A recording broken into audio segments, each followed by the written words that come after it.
We won with poorly educated. I love the poorly educated.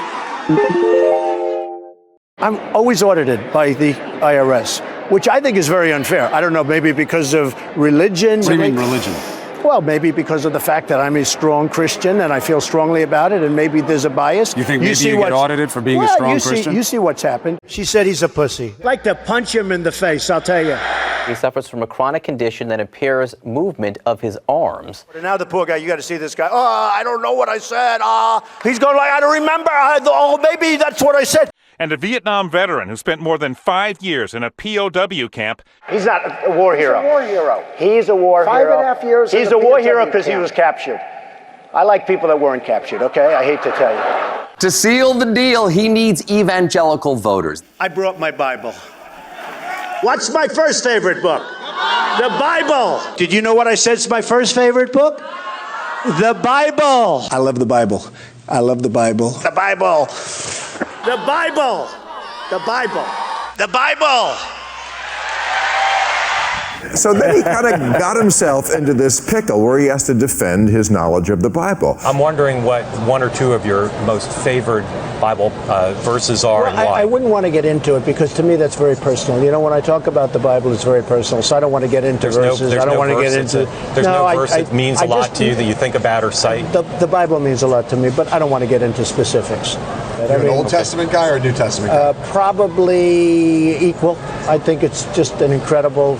The whole Bible is an incredible. I joke very much so. They always hold up the Art of the Deal. I say my second favorite book of all time. They asked him again this week, and he got caught. He said his favorite passage was from Proverbs, never bend to envy. Proverbs, the chapter, never bend to envy. I've had that thing all of my life. And they looked it up. It doesn't exist. There's nothing even close to it.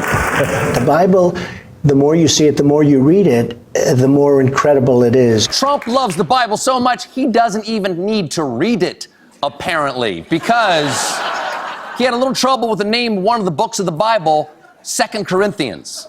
2 Corinthians, right? 2 Corinthians 3:17. That's the whole ball game.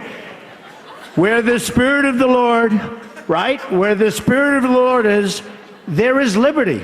Is that the one? Is that the one you like? Yeah. Saying like 2 Corinthians is like saying the book of Job. Right.